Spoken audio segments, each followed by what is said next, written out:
Thank you, Hope. Welcome to the FY24 Project Support Grant Information Session. Thank you everyone for joining us. I am Lisa Merriam. I'm the Senior Director of Grants and Services. And helping me out here today is Hope Cagle, who is our Education Manager and also the Accessibility Officer at ArtsFairfax. So we're going to just go ahead and jump right in. And I want to share with you some photos of the rest of our staff who may be joining us at some point during the presentation today. But importantly, Linda Sullivan, who is our president and CEO, and our communications team, who you probably have a lot of interaction with. If you're a current grantee, and future grantees will be getting to know. Also, Allison Mui, our communications director, and Manuela Quintero Fair, who's our digital media and outreach manager. So the format for today is that we're going to basically go through the grant guidelines together, and then we're going to take a short break if you need it. Otherwise, we can keep moving through, and we'll look at some of the resources that we have for you on the ArtsFairfax website, and then we'll also actually look at the FY24 Project Support Grant application on the submittable portal. So before we get started with the actual grant program itself, I just wanted to give a brief introduction to ArtsFairfax for those of you who might be new to us. ArtsFairfax is the designated local arts agency for Fairfax County, and we are dedicated to expanding support for and access to the arts and culture opportunities for all in Fairfax County. And we do that through community engagement, which includes our arts directory and our events directory. And regardless of whether you receive a grant from us or not, you can make a directory listing, and you can also list your events on our calendar, and our communications team uses those to promote your organizations and your activities through a variety of different channels. We have a newsletter which you can subscribe to, and a very active social media presence as well. We have a poet laureate for Fairfax County, and if you haven't checked out some of the wonderful Poetry in the Parks programs that we're offering, I encourage you to sign up for that. We have another one coming up in August, which is going to be a nighttime poetry reading. And of course, we're working on the Master Arts Plan for Fairfax County. The facility plan is scheduled to be adopted by the Board of Supervisors next month. And we're already working on the Public Art Master Plan as well. And then we also have our Arts Awards event, which is in October, and you may have already received an invitation or at least a save the date for that event, and I encourage you all to attend. And as nonprofit arts organizations, you can receive 2 free tickets to the event. So you would contact Debbie Mueller, who's our Director of Development, about that. So I encourage everyone to attend. It was a sold-out event last year, so get your requests in early. Then, of course, we have other of Hope's programs. We have that she manages besides the Poet Laureate program. We do professional development. We are in the process of planning our workshops for the fall, and we have a collaboration with other local arts agencies in the area to offer some really great opportunities for both arts organizations and artists. And that, in a nutshell, is what we do besides our grant making. So in terms of grants, We have over $795,000 from the county that we're going to be distributing for FY24. Thanks to everyone who came out and helped us with our advocacy efforts in April. We're really excited that we're able to keep the $250,000 of pandemic support funding that we received in FY23, and that is moving forward to FY24. So we have more funds for all of our grant programs that include operating support, project support, and also the ticket subsidy grants will be continuing. So we're here today to talk about the project support grant program, and the purpose of the project support grants are to encourage the development and advancement of the arts in Fairfax County while serving the artistic and cultural needs of the county's residents. And we provide support for both established and emerging arts organizations. And we promote opportunities for individual artists and arts organizations of all disciplines to do their work and engage with the community. The grants don't require a match, but we hope that they'll be a catalyst for increased private sector support for your organizations. And we intend that these grants encourage wide participation in the arts through diverse cultural programming.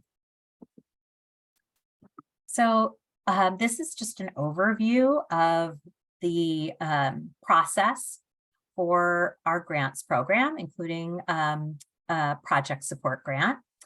And following the application deadline, our staff will review all of the applications to ensure that they're eligible and complete. And if something's missing, we might reach out to you by email or through a message through the submittable system to answer any questions and just get anything that could be missing or clarify any issues. And then we're getting those applications ready for the panel review. And we're already recruiting for 2 panels. We expect to have them, I believe the dates we'll cover this later, September 6th and September 7th. And you'll be invited to attend the panel meetings and to observe the meetings. And we'll get into a little bit more detail about that later.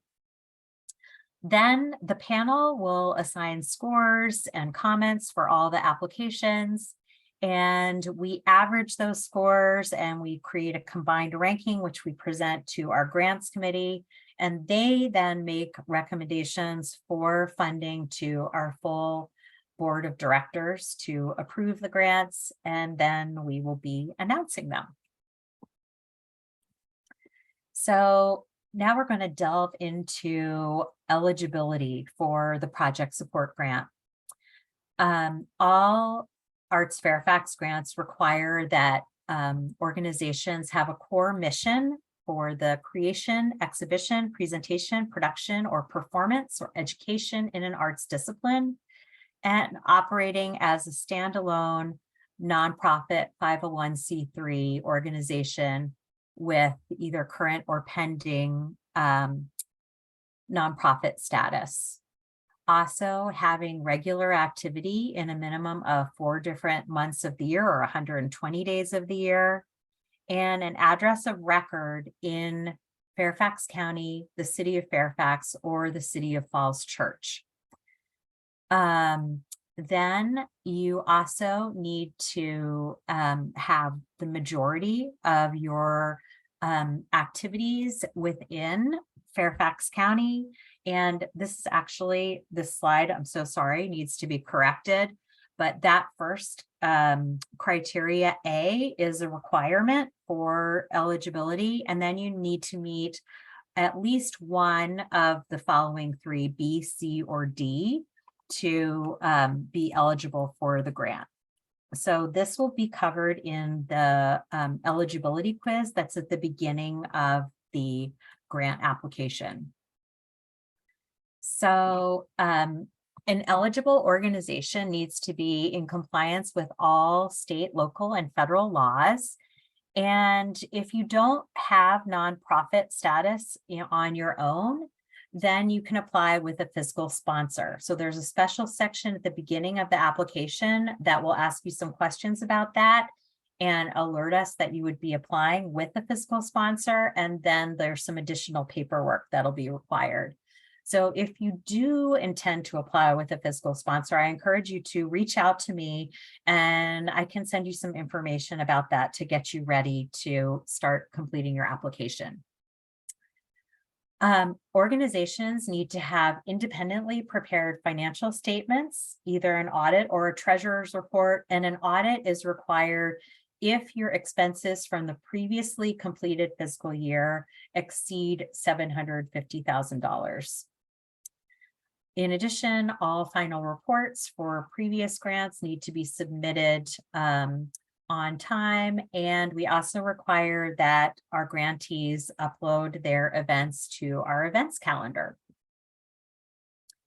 So this is a screenshot of the Virginia Form 102. This was new last year, so if you applied for project support grant last year or for operating support this year, you're already familiar with this form. It's the form that is required by Virginia State for all nonprofit organizations to submit annually. And we're using this form 102. Some very small organizations may submit a different but similar form 100. But it is a requirement. There's a database of all the nonprofit organizations that submit this form on the Virginia State website, so you can check to see if your organization has submitted and pull up a copy of it. And we're using this to confirm your address because a physical address is required on this form. Whereas a lot of organizations had been applying in the past with their 990s and their nonprofit determination letters, which had old, out-of-date addresses. So organizations that are not eligible for project support grants are two categories of organizations: those that receive line item funding from the state of Virginia, and departments of George Mason University, and nonprofit organizations and foundations that support county agencies. If your organization does not meet the eligibility requirements due to unusual circumstances, and you want to submit a written request for an exception, we now have a process to do that, and that's incorporated into the grant guidelines. But we need to receive this written request at least 2 weeks prior to the application deadline. I'm going to pause here for a minute and just see if anyone has any questions about eligibility. Sorry for the confusion with that one slide. I'm going to get that corrected, and I will be sending out a copy of the presentation to everyone who registered for the session. It'll also be posted on our website, as well as a recording of the presentation. Okay, I'm not seeing any questions, so I'm going to keep going.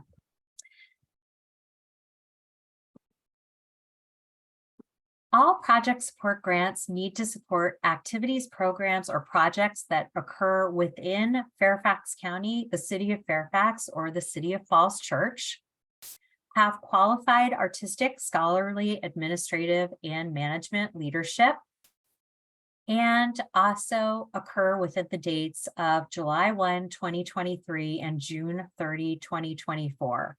A little bit further on, and you may have already noticed if you've read the grant guidelines for this year, a new option for you is that you can request a 2-year grant period. So project support grants cannot be used for fundraising activities like capital campaigns or endowment campaigns, construction or renovation projects, political advocacy costs, activities not open to the general public, debt retirement, pre-grant costs, or faith-based activities. There are 4 categories or subcategories, we refer to them as, for the project support grants.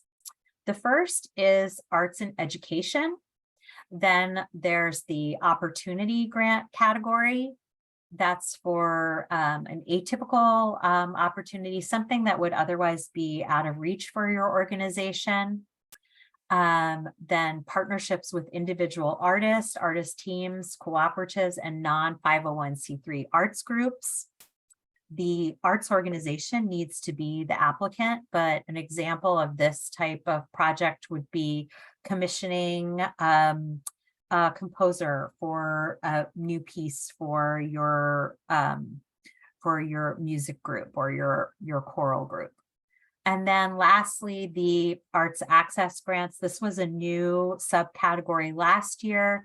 And these arts access grants are intended to strengthen arts engagement and the allocation of resources in underserved and economically disadvantaged areas of the county. And these projects provide arts programming and reduce the costs of attendance or distance to arts programming. I'll just go back for 1 second and say a word about the subcategories. Oftentimes a project could fit into more than one. And so we just ask that you do your best to select one of the categories. We don't have pre-allocated funds for any of the subcategories, so it's really just helps us in organizing the submissions for the panel review. And if you have any questions about that and you want to talk it through with someone, I'm always available for you to reach out, and I can advise you which one, based upon what your proposal is going to be. So now we'll just talk a little bit about what is new and different for FY24 for project support. So this year we started using an organizational profile. This is an effort to streamline the applications. So you fill out this organizational profile one time, and then you upload a PDF of the profile with your grant. So if you've already filled out the profile for operating support, you're in really good shape. If you need to edit the profile for any reason, if there have been changes, you can request to edit the profile and then make the necessary changes and upload that with your project support application. I mentioned earlier that you also have the option now to request a 2-year grant period. So this has been really in response to a number of organizations that in particular work with the schools. And because of the timing of this grant category, it can be a little bit awkward not knowing whether you're approved for the grant or not until the school year has already started. So if you wanted to apply for a grant, and the grant would actually be starting in the next fiscal year, you will be able to request that through the application. And that would not preclude you from applying again for next year. So we're really happy to be able to offer that as an option for you for this year. We've also updated the criteria weighting. So we'll get into this a little bit more, but basically there are core criteria and priority criteria. This is very similar to what we did last year, but rather than having the criteria as equally weighted, all of the core criteria will be equally weighted and you'll receive a bonus for each of the priorities. So we'll get into that a little bit further along. We're no longer using a cover sheet for your work samples and supplemental materials. You can still upload links to the materials, but they will go directly into a box in the application itself. And the descriptions of those materials will be there as well. And we have extended the period that you have if you do need to submit an appeal to 30 days after you receive notification about the grant.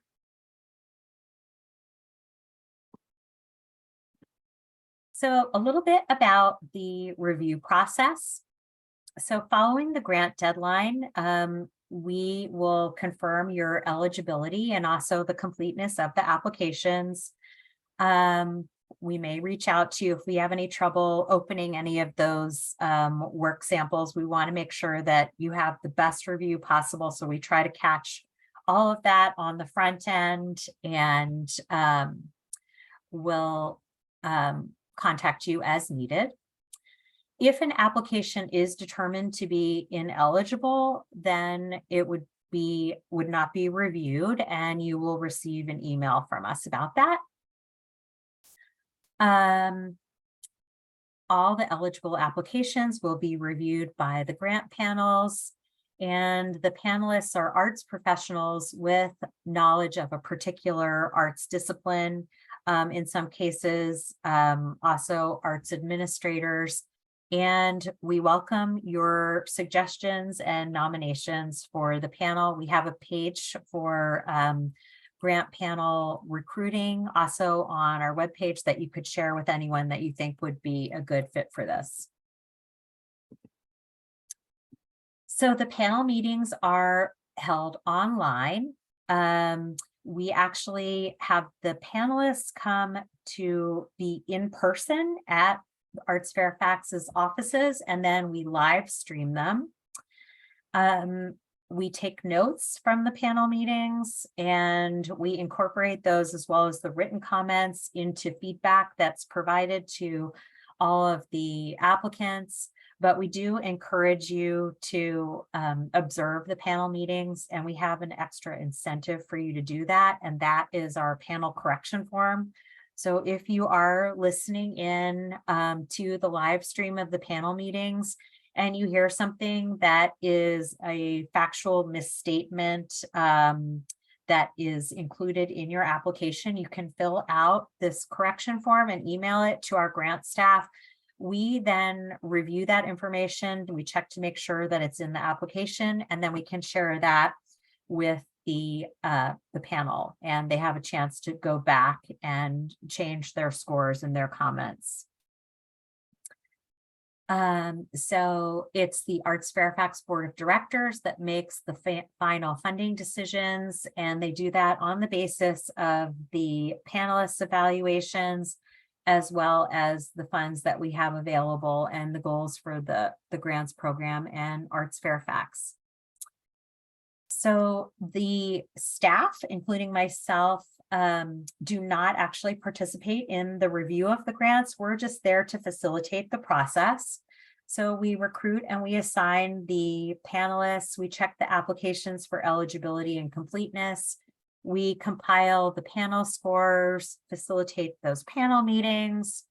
We take notes and provide the feedback, and everyone will receive some feedback with their award notices. And if you'd like more detailed review summary of the panel scores, we can also meet with you one-on-one to do that as well.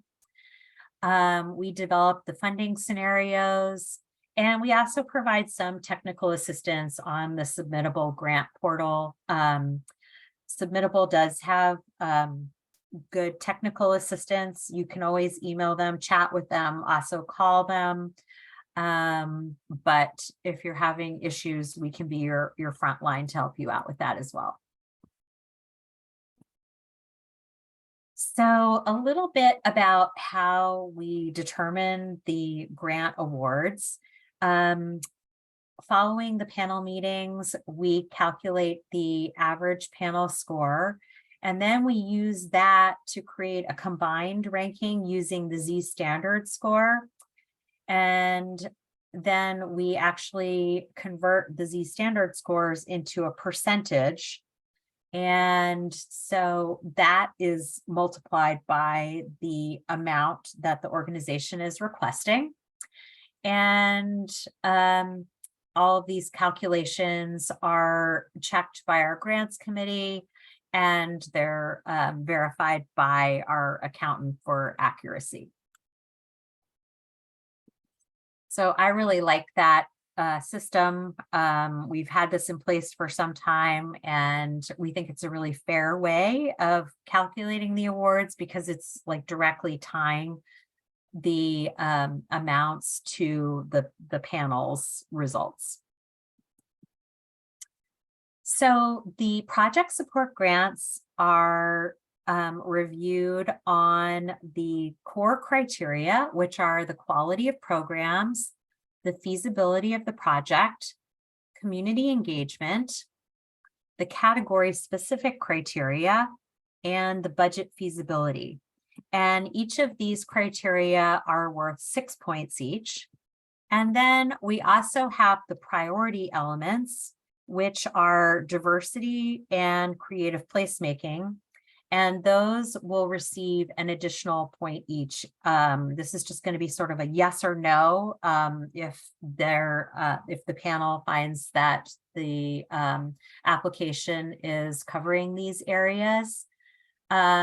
Just a quick word about diversity, you'll see is really interspersed throughout all the criteria.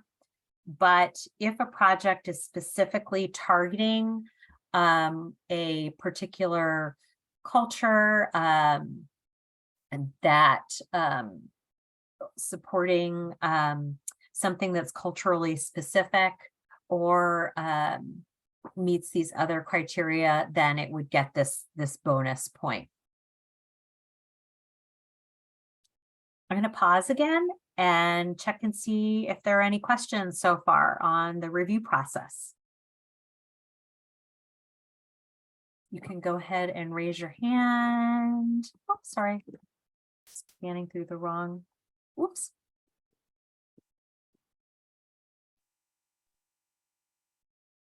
Okay, I'm not seeing anything, so I'm going to just keep on going.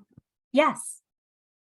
Sorry, did I miss you? Anne, yes. I think you did. So if a project specifically targets one group, then that qualifies and it wouldn't be marked down because it wasn't diverse enough. I mean, it'd be made available to all the groups, of course. But is that what I understood you to say? Yes. Thank you.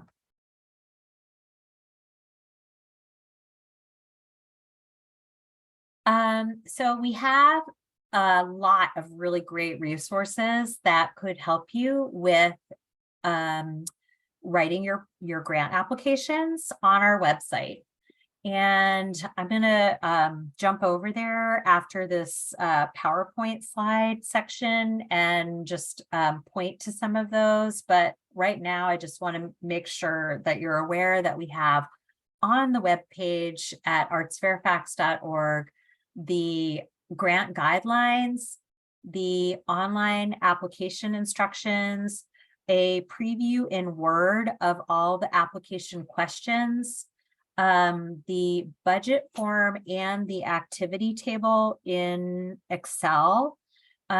We've also compiled from last year's project support applications some exemplary sections from those applications on a variety of the different sections. And so I encourage you to take a look at those that the panelists had pointed out had been done particularly well.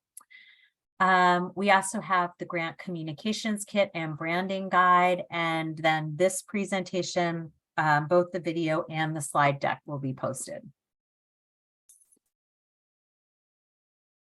Also, something that I do not have listed here is some other resources, which I encourage you to check out to help you with identifying demographics. So there are links to the census site as well as the Fairfax County demographics and other links there that I think could help you in looking at areas that where you might be doing your project or that you might be targeting for participation in your projects to help you give a better response on those demographic questions and to understand who is in the community that you're serving. If you don't already know that, if you're reaching out to some new areas. So I also want to point out that another way that you can talk about underserved areas or under-resourced areas, under-recognized areas, are the distribution of arts organizations and arts venues throughout the magisterial districts of the county. So you can see from this chart that Drainesville and Hunter Mill have a lot of arts organizations and a lot of arts activity. And then there are some that have, a good number, and then there are a couple that have very little. And those include Lee District, Mount Vernon District, and also Springfield. So if you are particularly thinking about doing any of your project activities or reaching out to schools or other organizations for partnerships or participants in your projects, and they're from those areas, I encourage you to note that in your application. Here's this list of resources, which is also available on our website, that I hope will be really helpful to you. As I mentioned, we've got the link to the census. You can put in the zip codes and then learn all kinds of things about who is in that particular area. We've got a link to the county demographics site, which you can search for by each magisterial district. Also, in terms of arts access, a link to the Opportunity Index, to the listing of Title I schools, to some really wonderful disability resources that Hope has put together on our page for Arts for All. So hopefully all of that will be really helpful to you as you're writing your applications.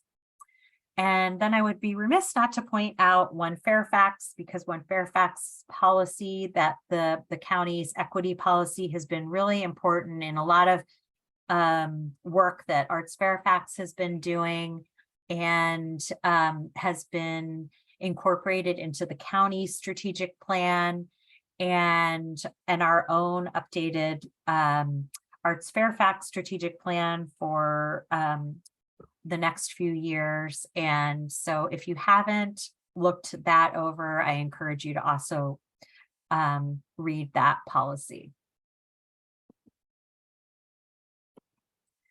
So now I want to share, just from last year's panel, some general suggestions that they had. So successful applications, the strongest applications, have designed programs that meet the unique needs and interests of the community. They use demographics to support the program design and the community outreach. They share details about the strategic priorities of the organization, how they relate to the project, and will be, achieved using examples. And also the budgets show diverse revenue streams. The organizations that are most successful, particularly with their financial section of the application, use the narrative to illuminate connections between the budget and the project goals, and also respect the suggested character count. So we have no required minimum, maximum, but generally you will find that if responses are really, really short, they're probably lacking in some detail, and then the panel has questions that go unanswered about the project.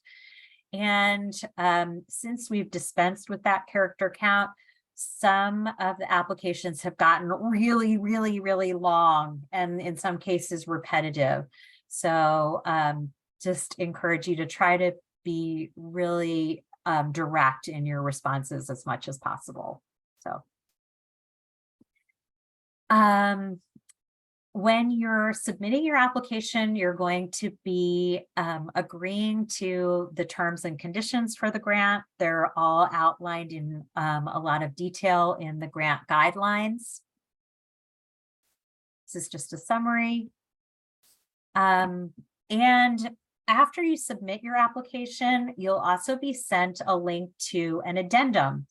And the addendum is something special that ArtsFairfax offers to applicants in order to update the panel on any changes in the organization or the project itself. They would be major changes that would impact the review of the application. It's not an opportunity to submit information, new information that you might have missed in the application, but rather just to update the panel. So an example would be, oh, you applied for, say, you know, a big grant for the project, and then you receive notice that you've received that funding. So it would really show a nice, you know, diversity of funding for the project. So that would be something that you could include in this addendum form. Or another example would be if you had a change in staff. So if you had were uncertain about who was going to be like the guest artist, and then it was confirmed, you could share that through the addendum form. And that will be a link to an additional form that will be sent through the submittable system. Let's go ahead and go on. All of the grant recipients are required to acknowledge ArtsFairfax funding, and this is detailed also in the grant guidelines, but it includes that we want you to acknowledge us in all of your print and digital materials, include a ArtsFairfax grant ad, just congratulating you for the grant in your programs. Also tag us in your social media. We, our communication staff began a really awesome campaign of promoting the project support grant recipients from this past year. So you might have noticed, rather than doing the usual press release, we've been rolling them out in one by one in greater detail on our blog, on our website, and also in social media.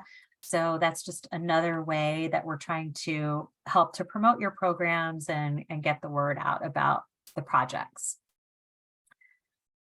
And we also encourage everyone to list their events in our events calendar. And the communication staff uses the information that you upload into the events calendar for additional social media promotion in our newsletters and other opportunities to promote your events.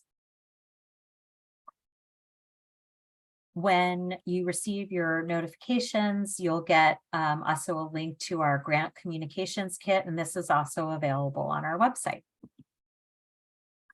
So there are certain required documents that you'll be uploading with your application. So we talked about the organizational profile earlier. Everyone's going to be filling that out. That's just basic information about your organization, and the eligibility documents go with that form.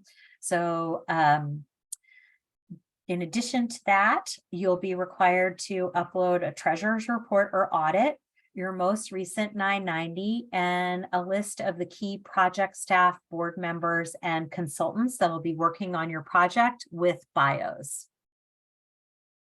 Then you'll upload 3 work samples or links to those work samples, and video can be a maximum of 5 minutes total. You can list out if there's a particular section of a video, the timestamps, or the panel always really appreciates if you just upload clips. Links to clips are even better. And then same with your supplemental materials. Those will be uploaded directly to the grant application or links within the relevant section of the application. Not using the cover sheet anymore. So we do have an appeals process. if your grant request is denied on something other than the criteria set forth in the grant guidelines, you can submit a written appeal within 30 days of your notification, and that will be considered by our grants committee. Just a few sort of general grant writing tips. We always advise that you want to be writing your grant application, your narrative, as if the person that's reading your application knows nothing about your organization. So we recruit grant reviewers from a variety of different disciplines. So you may be a music organization, but somebody with a visual arts background will also be reviewing your application. So make sure that it's very clear that the reviewer would understand what your project is. And also don't assume that they've heard of your organization. So you want to just be very obvious and make sure that they know who you are and why you're doing this project. Try not to use jargon. If you're using abbreviations, make sure that you list out the full name of whatever organization it is, at least for the first reference, is a good practice. Grammar and spelling are not, they don't factor into the review of the application, but it does, reflect poorly. So make sure that you're proofreading that application. I always think it's a great idea to have somebody who has not actually worked on your application review it. And this PowerPoint presentation is a perfect example of that. It would have been great if I had had somebody, who hadn't been working on it, might have caught some things that, like, you just are working on your application and you don't even see some of this at some point. So that's a great practice as well. Try not to repeat information throughout the different sections. We've been really working on streamlining the application and making sure that the questions are asking for distinct information and are not repetitive. And keep in mind that ArtsFairfax staff does not participate in the panel discussions, so the application needs to stand on its own, and everything that you want the panel to know about your project needs to be either in the application, the work samples, the supplemental materials, or the links that you provide. They shouldn't need to be going to search for anything. So once the reviewer is done reading your application, they should understand your organization and your project. Also make sure that the budget numbers that you refer to in the narrative match up with the budget form. Use all the resources on our website, and you can also, use the submittable help and the ArtsFairfax staff as a resource as well as you're completing your application. So the timeline for the project support applications this year, the grant deadline will be August 7th. The panel meetings will be taking place on September 6th and September 7th.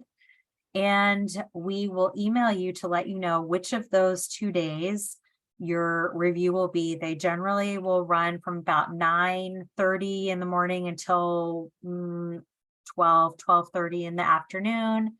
And we'll also provide the order of the review, so you know that, whether you'll be at the beginning, middle, or end of the review session. Then we'll be actually making the announcements in October. And at that time, recipients will receive 70% of their grant. And then after the final reports are submitted, August 1st, 2024, once those are reviewed and approved, you get the final 30% payment. So of course, this would look a little bit different if you're one of those organizations that is intending to request the 2-year grant period. There will be a required interim report. And then you would, of course, get the final payment at the end of your project, at the end of your grant period. Okay, so the next part of the information session, we're actually going to look at the ArtsFairfax website and the submittable portal. So I'm going to stop sharing this presentation, and I see that there are some messages in the chat. So I just want to see if there are any questions that came up that I haven't answered. And if you have any other questions, you can either raise your hand or go ahead and unmute yourself, and then we'll go ahead over to look at the ArtsFairfax grants page. Okay, so I'm just going to share my screen again.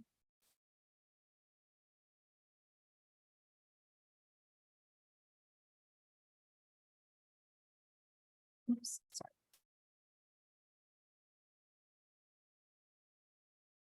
I'm just so clumsy at this part. I'm so sorry.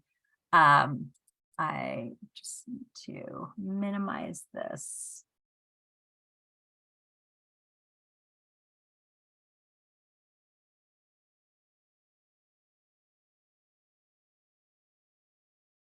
And then get back over to where I want to show you. Great, here we go.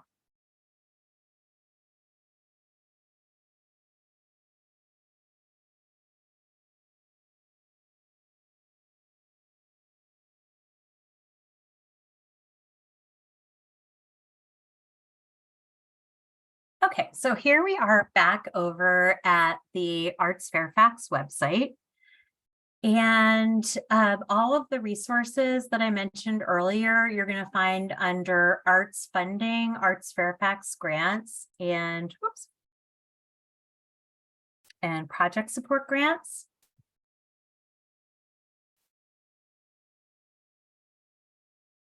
And so we have these organized now in these 3 boxes.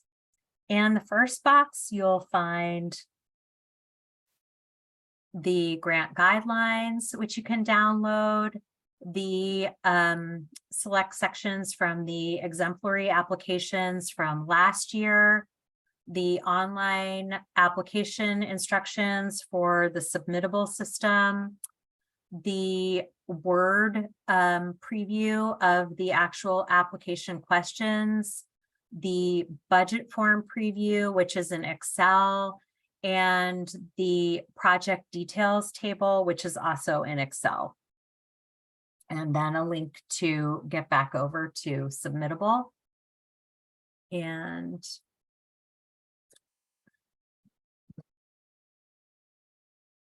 I want to move this so that I can get to, here we go, back over here.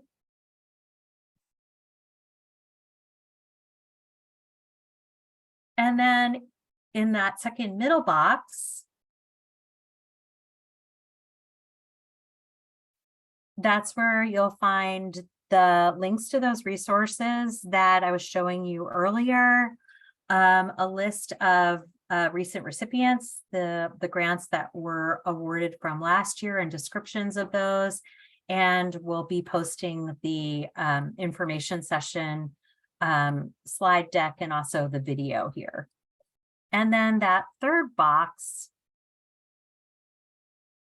is where you'll go after you receive a grant from ArtsFairfax. We have the communications kit here and the branding guide, our logos, and all of that will be available for you to download from that point. So now we're going to jump over to Submittable. And this is the homepage for Arts Fairfax on the Submittable portal, where you'll actually be filling out the application. And you'll see that there is the organizational profile for grant applicants. And if you have not filled that out already, that's a good place to start. And then here's the application that we're actually for the project support grant. So when you open up the application, it starts with the eligibility quiz. So you just need to go through and answer all the questions. We went through this in the beginning of the guidelines. Your organization has an address of record in Fairfax County, City of Fairfax, or City of Falls Church.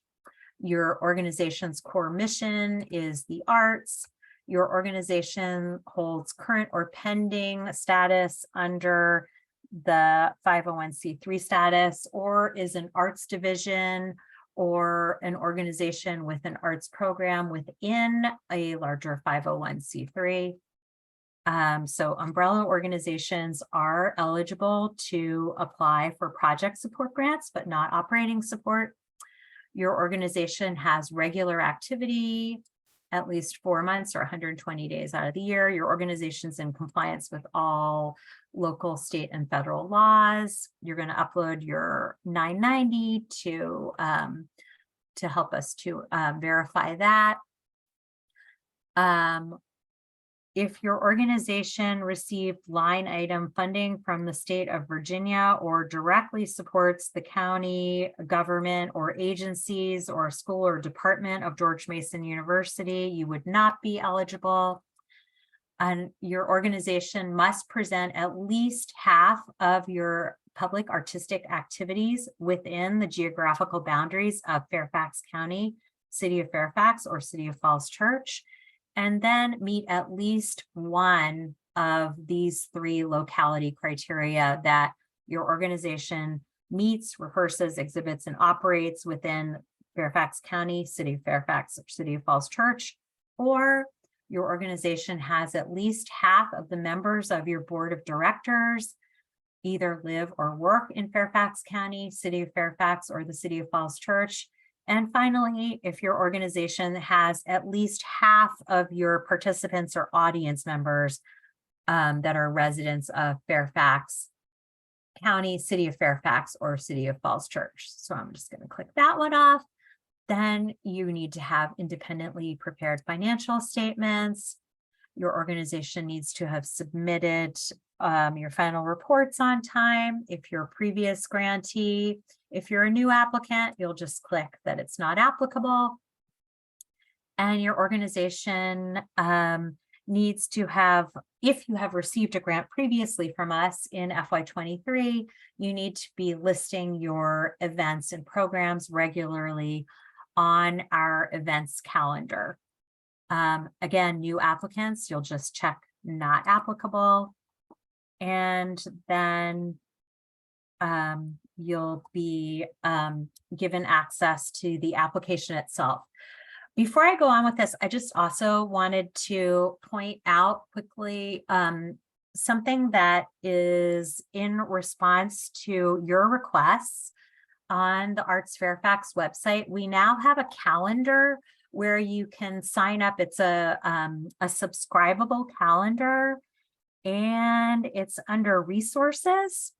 So if you go to this page, you'll see the calendar here.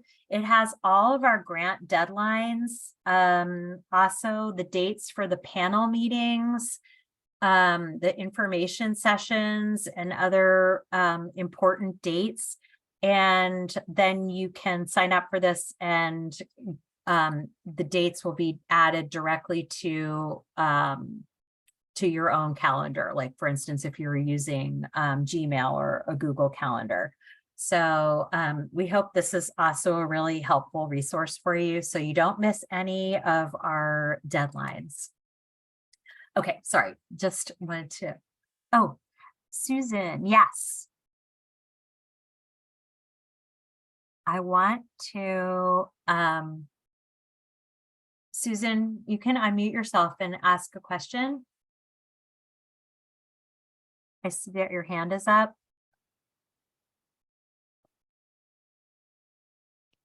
I believe her question is if we partner with an organization that receives line item funding or a Fairfax County facility, such as the community center, are we eligible to submit a grant request to help cover our costs? Yes, partnerships like that are absolutely encouraged, but we cannot fund a community center that is already getting, their funding from Fairfax County, because that would be essentially double dipping. But as long as your organization is the applicant, we fully encourage you to do that. Okay, thank you for that question. Okay, so if you are applying with a fiscal sponsor, you're going to click this box and it's going to give you some special instructions. And I'm also happy to talk with anyone who does intend to apply with a fiscal sponsor to explain a little bit more about how that would work and provide you with some detailed instructions. But since we don't get many applications with a fiscal sponsor, I'm not going to take up everyone's time with that here today. We're just going to focus on nonprofit arts organizations, and you're completing the main application. If you apply with a fiscal sponsor, your organization will still be completing the form. There'll just be certain sections of the application that will need to be completed, and the uploads that we'll need for the fiscal sponsor. For example, the board list. So this part of the application is really short because you'll be providing a lot of the basic information about your organization, including your history, mission, and goals, and some of the demographics about your organization's reach, and in that organizational profile form. And that will be uploaded right here as a PDF at the beginning of the application. And we also have a link here to take you to that homepage of the ArtsFairfax submittable page, where you can access that form. Then we're just going to be delving into the project information. So here's where you're going to pick which category, which of those 4 categories your application falls into, and provide a brief, about 150-word project marketing description. So this is just a brief overview of your project. And we use this, if your project is funded, it helps us to, in publicizing the project, if there is press release, in describing it briefly to our stakeholders. Next, you're going to check all of the magisterial districts where your project will be taking place. So this is more than just the location of your organization, but this is anywhere that project activities are going to be occurring. Then the title of your project, the amount requested. All 4 of the grant categories, you can request anywhere from a minimum of $1,000 to a maximum of $30,000. Then we'd like you to give us the total project budget, just to kind of have a better understanding of what proportion of the funding for the project you're requesting. Of course, we always do sometimes get applicants that are applying solely for ArtsFairfax funding, but it is, an important for there to be a diversity of funding for the project, so that we know that even if you get less than the amount that you requested from us, that the project is still feasible. And also it shows important buy-in from the community as well. Then the estimated audience for your project, the start date and the end date. And here you'll have the option to enter a date that is beyond FY24 into FY25 if you are requesting the 2-year grant period.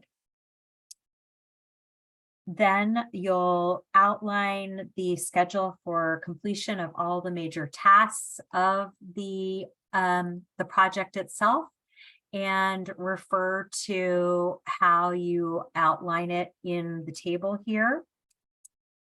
You'll give both the zip code and the magisterial district for all those different parts of your project. Phases, activities included. Then you'll be uploading your project staff bios. That could be the bios for board members also that are working on the project. If you're planning to hire, say, an outside consultant or a guest artist, or do a call for, say, a public art project, and you don't know who the artist is going to be yet, you could upload the RFQ or the RFP or a position description. Just give the panel as much as possible if you don't know specifically who that person is going to be. And then you can always use that addendum form later on if it is decided after the application deadline and before the panel meeting to share that information with the reviewers. The next section, you'll talk about what the key partnerships are for the project. So as Susan asked, if you're going to be partnering with a community center or a human service organization, another arts organization, talking about all of those important partnerships. It could be a school, a university, a faith-based organization, or even a funder that you might want to talk about the importance of that partnership to your application in that section. And then the next part of the application is really specifics about the project. So the first question is describe how this project relates to your organization's mission.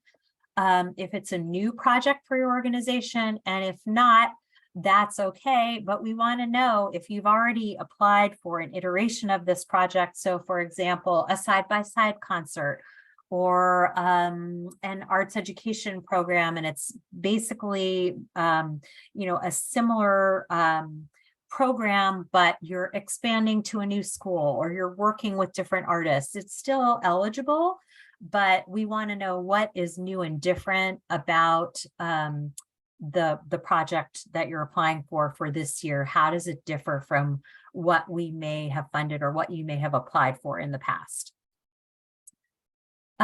What is the goal of the project? Then again, the category for the project, and that will trigger some category specific questions to come up. So for instance, if it's in the arts education category, you're going to describe the project's artistic and educational goals for the participants. Then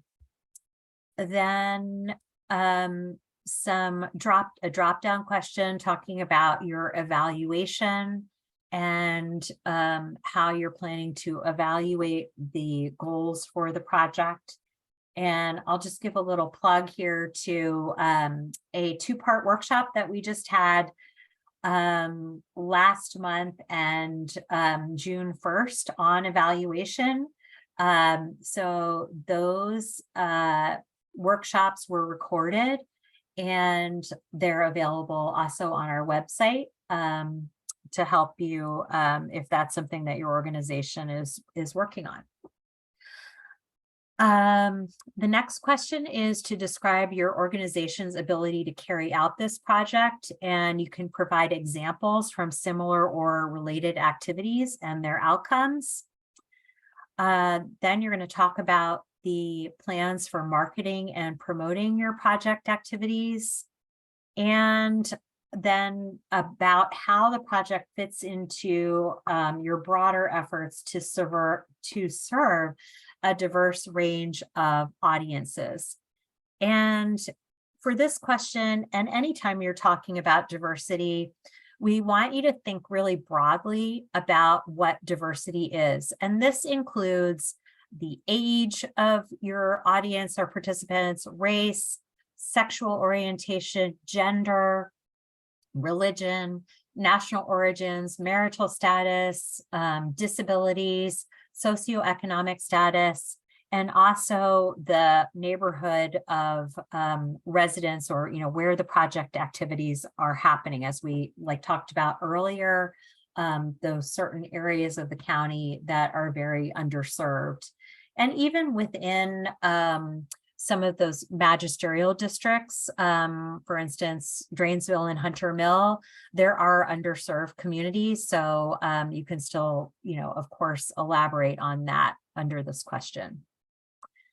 The next section deals with your project budget. And I think this is pretty self-explanatory. I'll just expand this so that we can look at it. And also wanted to point out that, again, this form can be downloaded off of our website.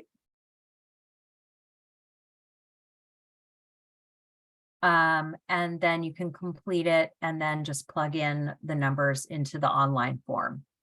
So hopefully that will be helpful to you if you're collaborating with other colleagues on different aspects of the application. Having those Word documents and the Excel documents that you can download.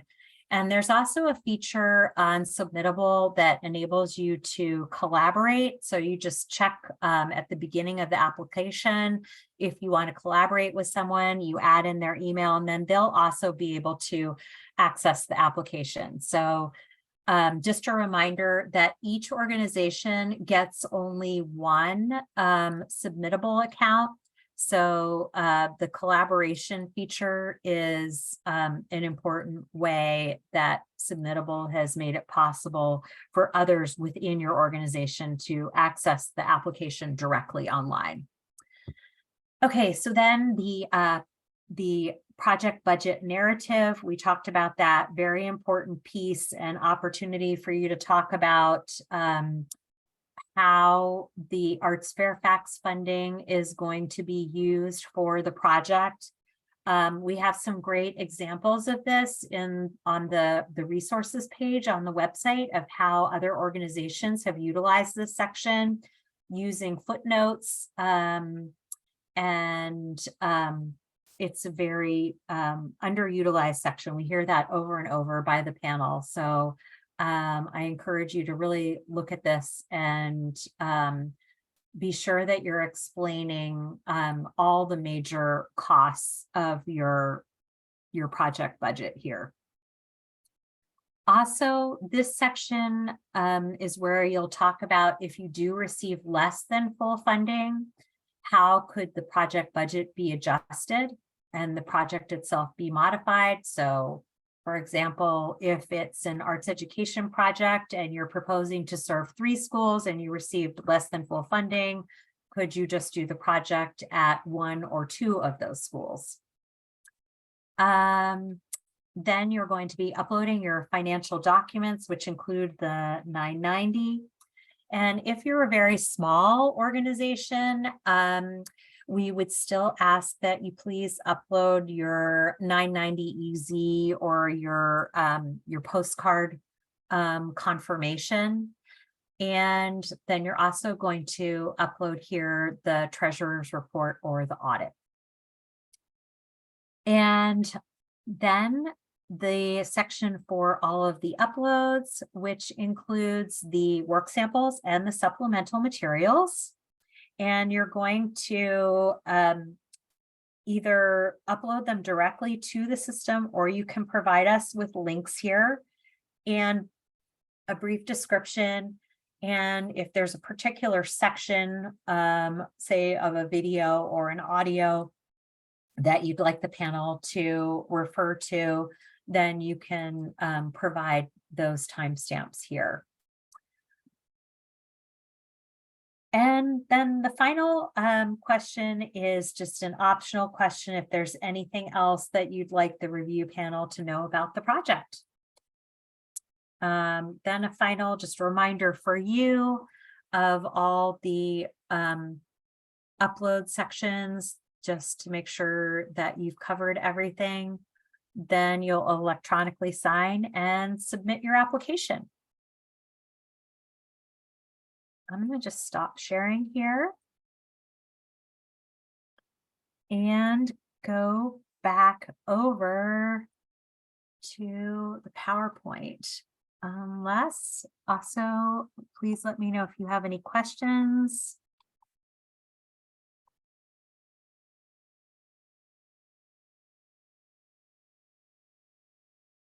Okay, I must be doing a really great job because there are no questions. But I did want to just refer back really quickly to the PowerPoint. So excuse me, we're just going to share this.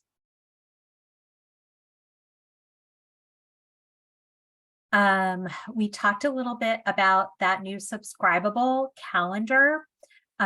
So I hope you'll utilize that and that'll be helpful to you.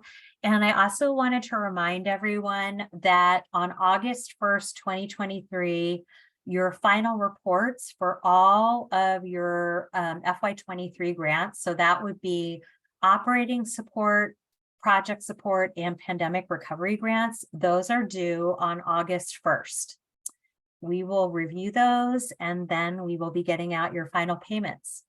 If you received a ticket subsidy grant, those final reports are sent directly to you through an additional form. So you would have already received those, and those have a different deadline depending upon when your project actually took place.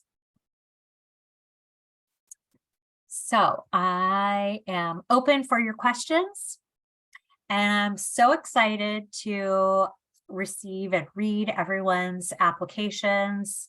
And I want to be available to you if you do have any questions that come up to you after this presentation. As you start working on your application or your organizational profile, please feel free to reach out to me.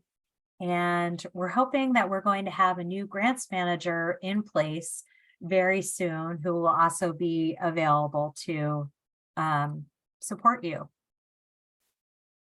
So unless I see any hands up. Oh, Lou, yes, please. What is your question, Lou? You can unmute yourself. My question is there a maximum funding amount for the project grant? Yes, you can apply for 1,000 to 30,000. 30,000 is the maximum amount that you can request from ArtsFairfax. Of course, your project could be, the total budget for the project could be much larger than that, but that is the cap of 30,000 that you can request.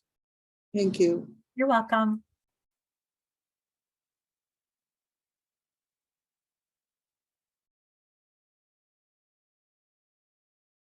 Okay, anything else? Well, I want to thank everybody for joining today, and wish you the best of luck with your applications. And again, please don't hesitate to reach out if you have any questions on any aspect of this application. I'm here to help. So thank you so much and have a great rest of your day.